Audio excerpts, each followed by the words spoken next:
Hey man, thanks for listening to today's episode with Harrison Bly. This was incredible. If you experience unwanted same sex attraction, or you have a friend, or maybe a few friends who experience unwanted same sex attraction, this episode is going to be so helpful for you.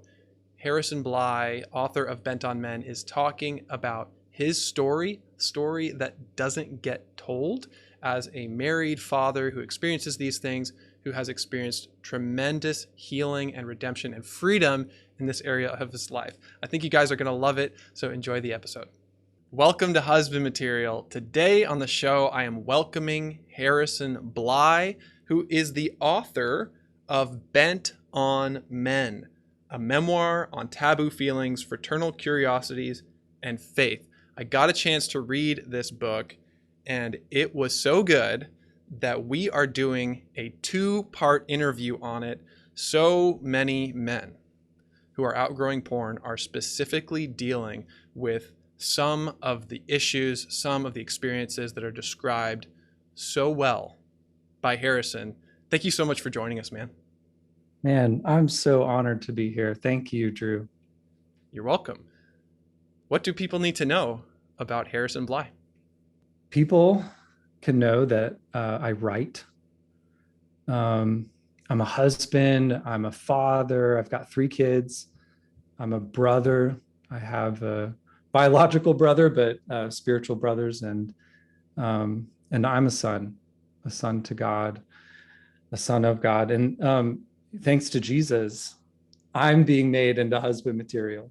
Let's And go. yes. And I know that's in some ways I've not, in many ways, I've not arrived. And so it's been a joy to be a part of the husband material community and to continue growing and learning from other people. I've really enjoyed it.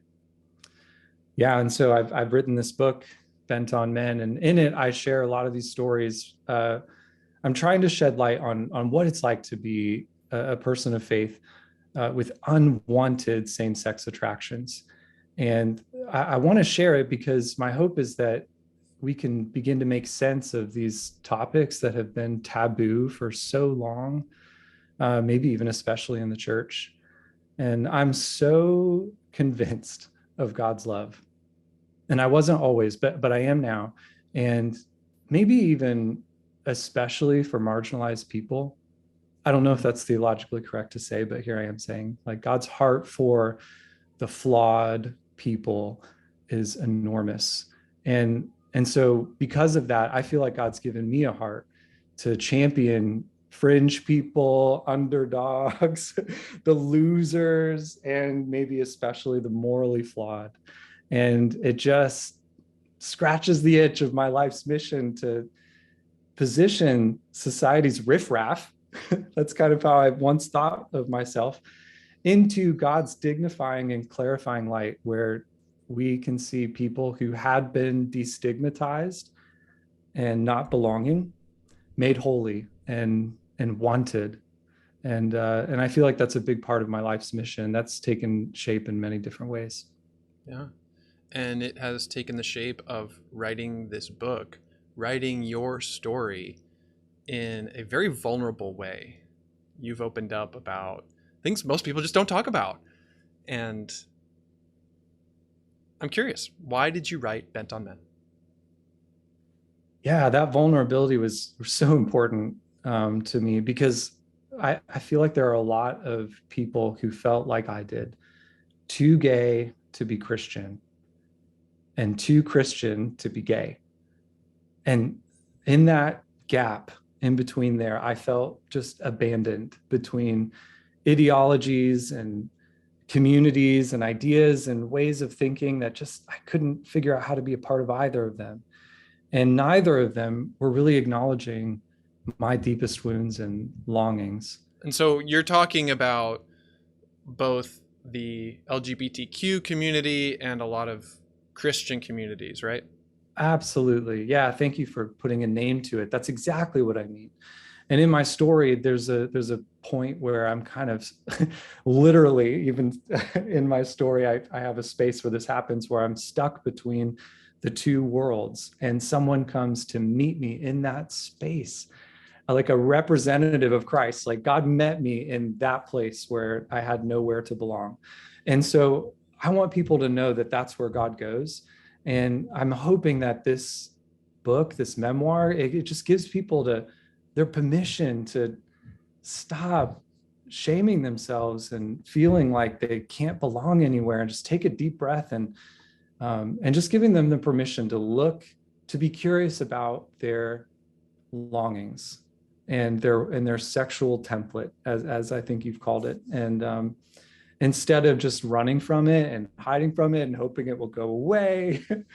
And so that I had that permission through other people's love towards me. And I want to extend that to other people through this story. Totally. This book is very different from a lot of the other books that are out there. Your story is different. What makes it so unique? I think what's different about my book is it's not a heavy theological primer. It's not a theological primer at all. It's really about what's happening in my body and what it's like to wrestle with things that feel outside of your control. And so it's a mental, physical battle. And so I just tell people what that's like, and that's about, and what happened to me. And that's it. I tried to steer clear of telling people how to think and what to believe, because there's plenty of books out there, great resources, and that's important to figure out, what do I believe? And there's podcasts about, I mean, there's so many resources. And then on top of that, I felt like, most people that I talk to who experience same-sex attractions are guys who are trying to decide if they want to live a life of celibacy, if they want to enter the LGBT community, all this stuff. And I felt like there weren't very many stories out there written from the perspective of fathers and married men who go into their marriage with transparency and openness. And that's how it was for me. Certainly there are stories of this stuff gets discovered, it comes to light, but not very many people who are just openly living with same-sex attractions and not hiding it and trying to figure out, what does that look like to marry a woman and to have children. And so that's why I was hoping to kind of offer that unique perspective. Yeah. A lot of the stories that get told about married men with same-sex attraction are tragedies. They're not victory stories. They're not stories of healing. They're not stories of redemption. And yours is. Now, but before you get to the redemption, there's a lot of wreckage. And you talk about growing up being bent on men. Yeah. How did you feel about yourself at that time? So early on, right away in the beginning of this book, you're going to see stories that explain how I went from innocence to being such a confused person. I mean, almost right away, I felt like I was a mistake of a boy, like some kind of blemish to the glory of men, because I had these curiosities about, well, what does it mean to be a man or a boy? What does that look like? Because I feel different from all the other boys that I know. And that was being reinforced by how others treated me. And that was, and I was embracing that and internalizing that. And so, I felt like I had a hard time coping with the pain of not feeling like I was masculine enough. And my heart always wanted something better. And I just didn't know what that was. And yeah. You were even called a girl. I was, yeah. That I think that might even be in the opening. I had made a craft and I had given it to my great grandmother. Who you loved. Who I loved and I admired. I looked up to her. In some ways, I felt like I was like her, because in family settings, she was always sort of off on her own. She was an old lady. And so I would be drawn to her and I'd go to her because I just didn't feel like I belonged anywhere else. And I gave her this craft and she said, "Oh my goodness, you're just like a girl. You made this craft." And that was just like a little shot to my heart. And, I didn't think much of it. Uh, but as time goes by, these things sink into your heart like poison. And I felt poisoned. And that's just one tiny example. Um, and so I think something you'd notice as you read the book, and I feel comfortable just coming out right saying is, a lot of guys have stories of really tragic, it's very clearly tragic abuse stories, where they've been taken advantage of. And you're not going to see a lot of that in my book. In fact, you're going to see things that maybe seem a lot more vanilla. and because I'm trying to help people understand how someone like me I was never sexually abused. And how could someone like myself come to think that they were gay? Is a lot more confusing to people. That's often what people assume about me when I start sharing my story is, oh, he must, his dad probably abused him. But that's not the case. And so it's those sort of stories like I share with my grandma and I lay a whole foundation for how it was that my worldview just got changed over and over and over again until I thought I was like just a wart on society's, like, that's where it kind of ended up. Yeah. You describe it as if God gave you a boy's body, but forgot to put a boy in it. Absolutely. It felt like a curse, you know. I didn't really want to be a girl. And I know some boys might have that experience of feeling like they want to, that they've identified as a female or something like that. So I don't know what that's like. But I sure do know what it's like to really, really want to be a boy and to have a boy's body, but to feel like I can't accomplish it, like it's impossible. And so I know what that's like. Yeah. And then puberty came into the picture. Yeah, absolutely. And I think, when puberty came into the picture, that's kind of when I think all the confusion that I was, just bring in one more element, and that's, your sexual orientation and all the things that are happening with your hormones and in your body. It just was one more confusing thing. And I don't know about any of you guys listening, but I was given a book to read about puberty, and that was pretty much it. And so I was kind of figuring everything out on my own. And that was, I introduced a lot of my own false assumptions about what was happening to me in my body. And I think, it felt like my body was at war with my soul. And I just wanted to belong. But anything that came close to like friendship or like a mentoring relationship, I felt like a voyeur and a clown. And yeah, like I said before, like I just felt like I was poisoned. And as much as I couldn't be masculine, and as much as I couldn't grow it in myself, I wanted it from others and I craved it. And when puberty came into the picture, I think that came out and expressed itself in this erotic form of like, I have to have this, and I've eroticized it. And the only way I can feel like I belong and like I'm masculine is through an erotic connection. And so that's kind of how I took off into those teenage years. Yeah. As if merging with a man would give you his masculinity, that his man juice would be transferred into you. Absolutely. It's, when you say it, it sounds so ridiculous, right? But it is really what deep down, I believed that. That's how it felt. Yeah, definitely. And so around that, I had developed all kinds of sexual fantasies that just reinforced that. And underneath those sexual fantasies were kind of two big things that I lacked, and they're big themes in my book, and that's a sense of my own masculinity and feeling that I belonged among men, and they kind of feed off of each other, because when I don't feel like I'm masculine, I'm more likely to feel like I don't belong among men. And when I feel like an outsider to the group of men, then I feel less masculine.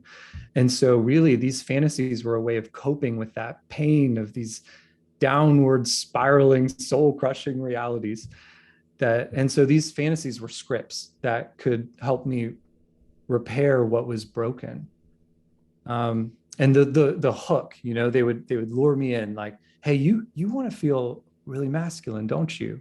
That's the promise, like if I entertain these erotic fantasies, then I can at last feel masculine within myself. But really, I'm just glowing in someone else's. Yeah. And so, anything that looked like a father figure, instead of it being like somebody that, there was sort of like healthy mirroring going on and modeling, it really kind of twisted fatherhood and mentorship to be something more like, yeah, you don't have what it takes. You can borrow what I've got. I've got plenty to spare, and you're never going to be able to measure up. And so let me share with you what I've got. And that kind of came out through, sort of this erotic craving of mine, to get it that way. Yeah. Makes a lot of sense. And you can look back now and interpret those fantasies and see the connections. Yeah, absolutely. Harrison, what's one of the other experiences that really shaped your sexuality? Yeah, I have lots of stories, many instances and memories of things that shaped me and dictated my identity. Um, when I was going to gym class for the first time in high school, I had a locker room experience, and that can always be anxiety inducing for all kinds of people. Mm-hmm. And in my story, I remember thinking, I'm going to sneak in early and change before everyone else, because the locker room represented a place for me that I didn't belong. This is distinctly male, and a place where men are undressing. There's vulnerability here. And it felt like a place where you could be even more exposed as a fraud. And that's sort of what that space symbolized for me. And I had this experience where I entered the locker room early thinking I could change before everyone else. And I didn't realize, but there were a group of guys in there horsing around, just being teenage boys. and, and they were not dressed fully. And I walk in and they covered themselves and sort of ended their tomfoolery. And I felt not like a stranger, or like I was the coach breaking up their, their fun. I felt like just anything that wasn't male. Like, because I thought if they perceived that I was male, they would have just carried on.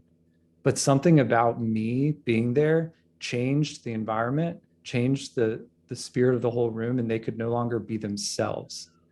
And I felt awful.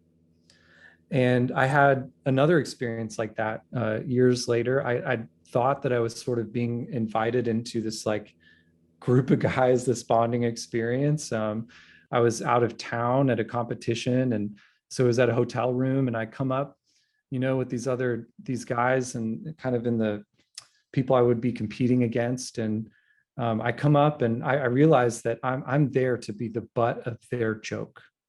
They were several years older than me.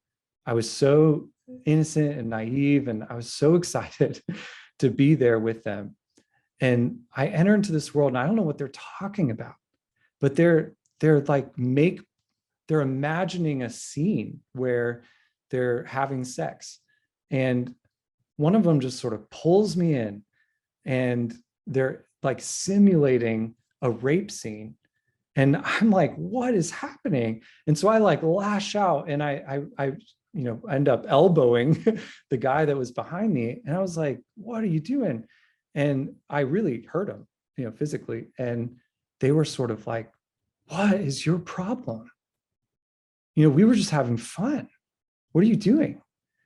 And I felt so small walking out of that room. And it just reinforced, like, what is wrong with you? Like, these are just guys trying to have fun, and you could not figure out how to fit in. And I just had experience after experience like this. And fast forward into high school, I had a girlfriend. And the first time that we kissed, for some extended period of time, I felt such disappointment that I didn't sort of immediately get an erection. And I misinterpreted that experience to just reinforce what I thought I'd always known, that I must be gay. Surely, if I was not gay, I would have had an erection the moment we touched. And these myths, these things that I truly believed, and these experiences with no guide, no one to sort of like, explain to me what reality is. I just went through experience after experience, just being reinforced with the lies about who I was. And and then going into college, even, still like really struggling to, like, I felt like I wanted friendships, and I felt like that was really hard to reciprocate among other guys. And so I'm like, man, why is it that I want friendship, but other guys want something so surfacey? Like, there again, it's because I'm gay. What else could explain why I want something deeper than what I'm seeing other male friendships?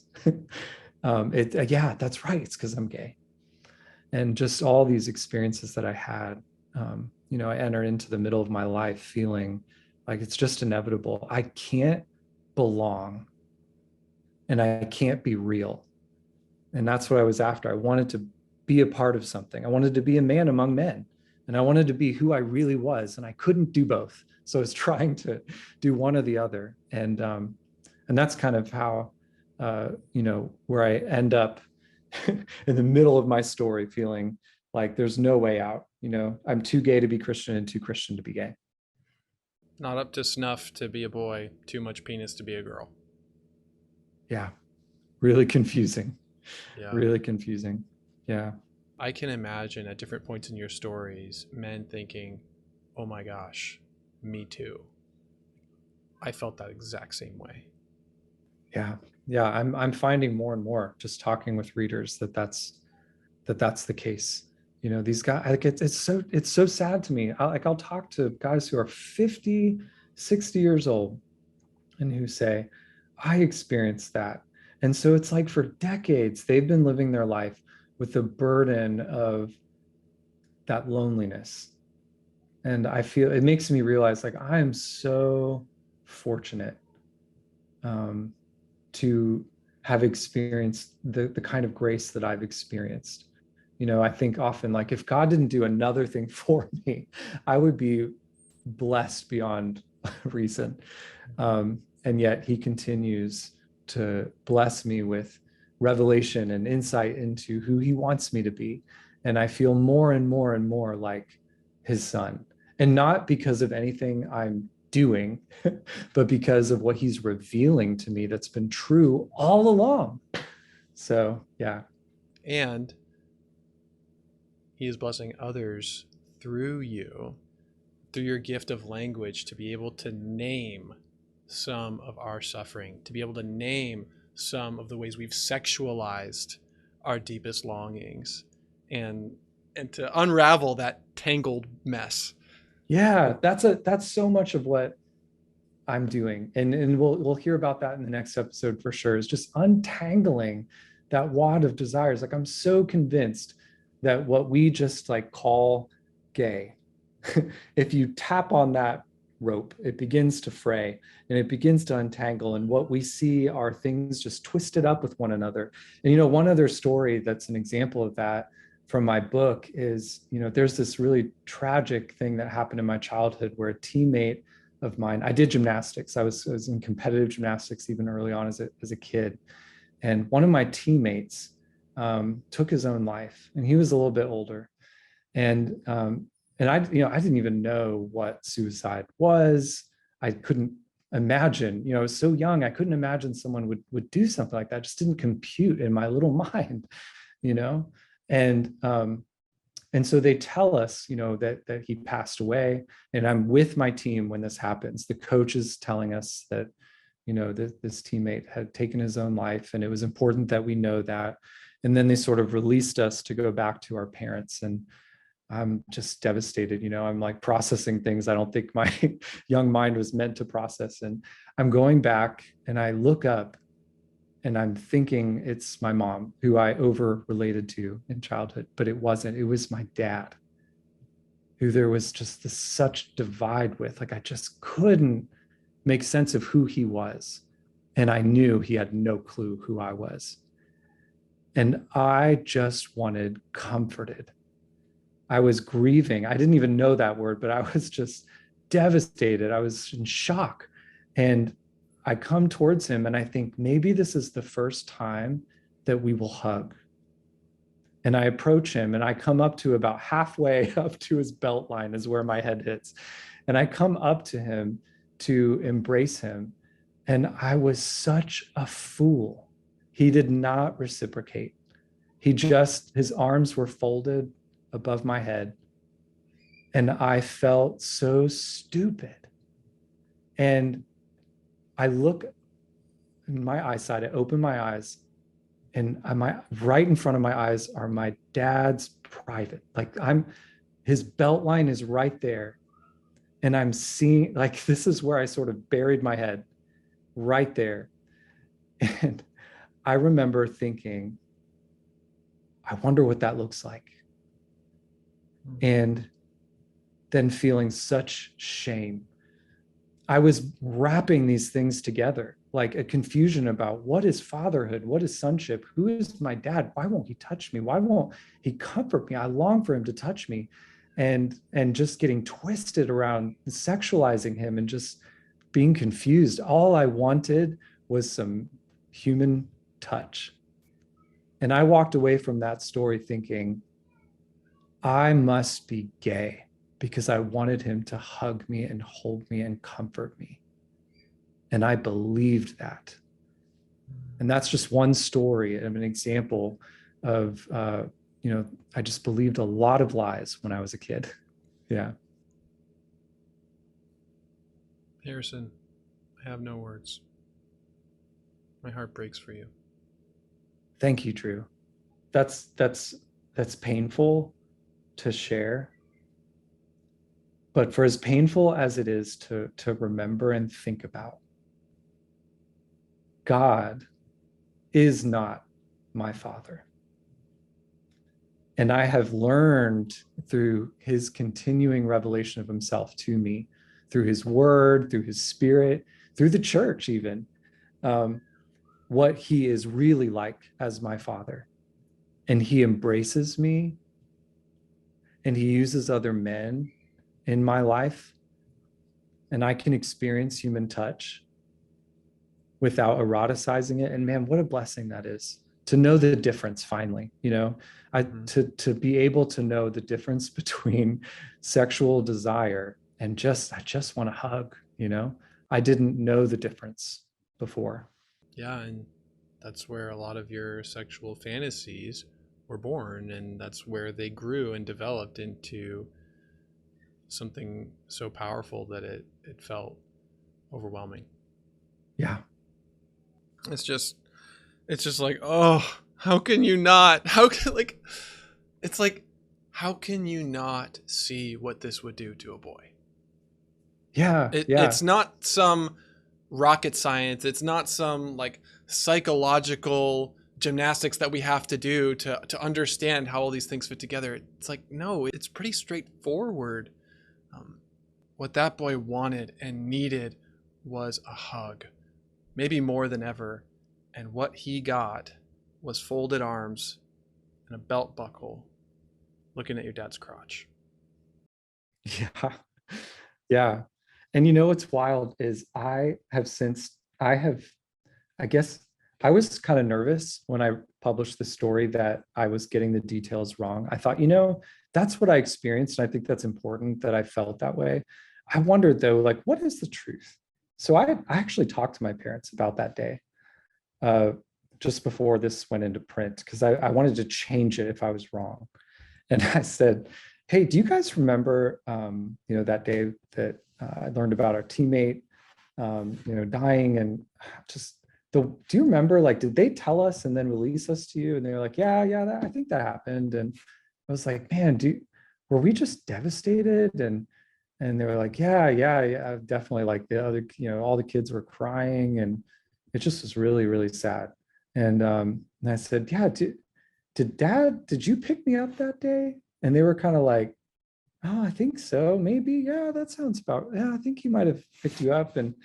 Um, and I just was like, do you remember like comforting me, or like, what was that like for you? Do you remember? And he said, um, that he just can't quite recall all of it.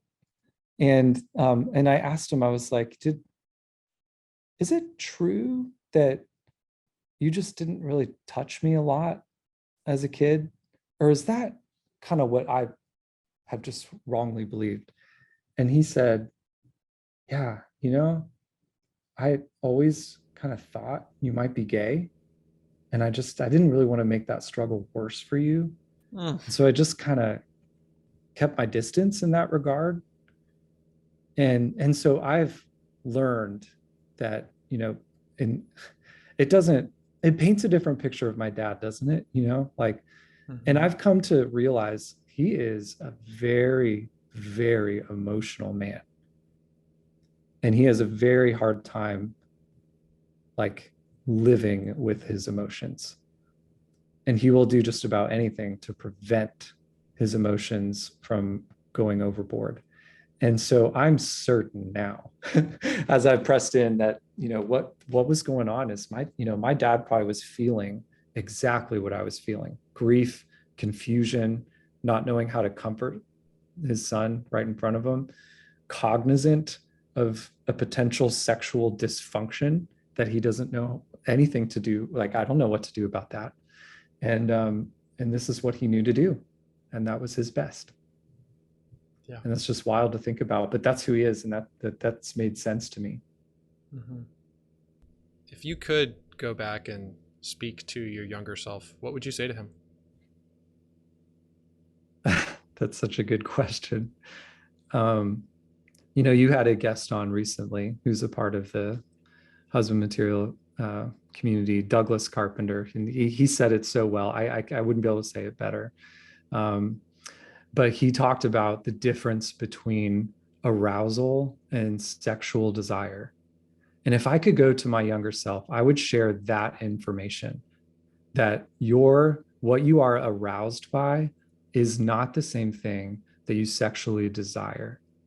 And I thought it was. I thought that whatever could turn me on, whatever could produce in me an erection, was what I longed for and what I needed.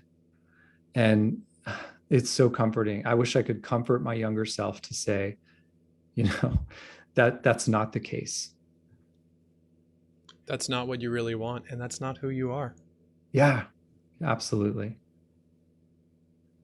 Absolutely. And I think, and a big part of this, of living a redeemed life, is leaning into the new creation that Christ orders up for ourselves. Now, a lot of people would look at my life and look at my story and say, what a fraud, you know, um, what a fraud. He's gay and he's just in denial. And he should just live into that lifestyle and quit pretending. And so that, that can be a temptation to think that way and to buy into that. But I feel like my faith has given me a different idea about my identity.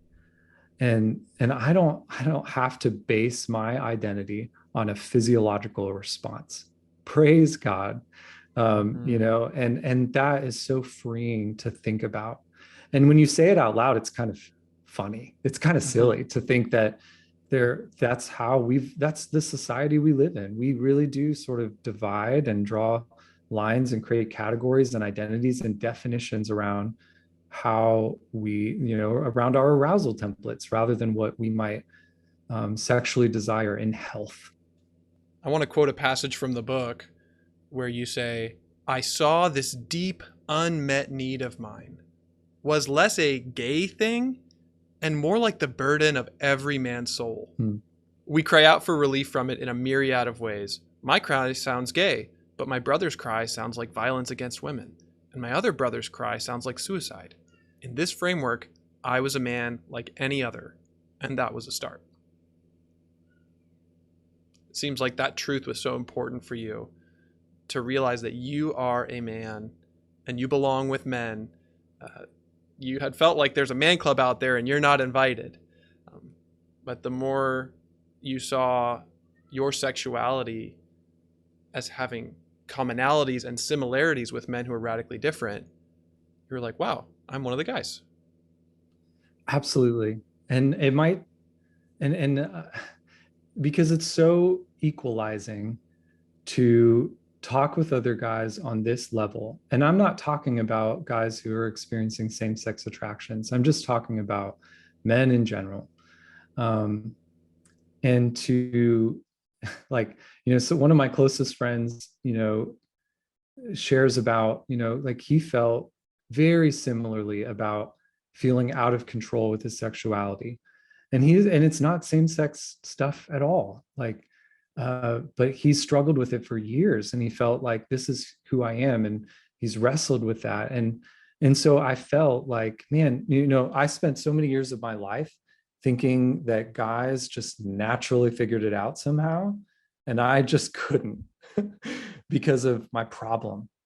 But, come to find out, especially as I was approaching getting married and I was pursuing other guys to ask them about everything about marriage, including like, what do I need to know about sex? Because I feel pretty clueless, and it's probably because I'm gay, like because that's a part of my story, and how wrong I was. I'd talk to these other guys and they would sort of share some of their own limited experiences and all their failures and hardships and heartaches and difficulties. And I mean, we're talking everything from, erectile dysfunction to, like just really sad honeymoon stories. And, I'm laughing because I didn't know that other people had these difficulties. And so they often I'd walk away from those conversations and they would say, man, I'm so glad we talked about this because I wish I had talked about this with some other guys before I got married. Would have saved me a lot of grief. And so I found myself relating to other men in that way. And just relating to men, like that was not an experience I grew up having. And so that was really powerful and healing to me. And it is for any man. It is for me. And that's why husband material exists, so that no matter what our sexual attractions or behaviors are, we can relate, we can belong, we can be accepted, and we can begin healing. Absolutely. And you have experienced that in some awesome ways that we are going to talk more about in part 2. Yes. So stick around because next week we are going to hear the rest of Harrison's story. I highly encourage you to pick up a copy of Bent on Men. You can find the link in the show notes. Harrison, what is your favorite thing about freedom from porn? With freedom from porn, I get to enjoy other men for who they really are and not for what my wounds and my hurts have needed them to be. That is so good. Oh man. Yeah, life-changing. I can, other guy before, other men in my life, they were just, I used them as sort of band-aids, to fix me and repair me, and they were nothing more than that. But now they're real people and they can really hurt me. And that's okay. But they're real and I can have real relationships with them. They can hurt you and they can heal you and you can heal them. Yeah. And just be together and belong. Yes. Well, thank you so much. We'll continue this conversation next week. Sounds great. Thanks, Drew. You're welcome. And gentlemen, always remember, you are God's beloved son. In you, he is well pleased.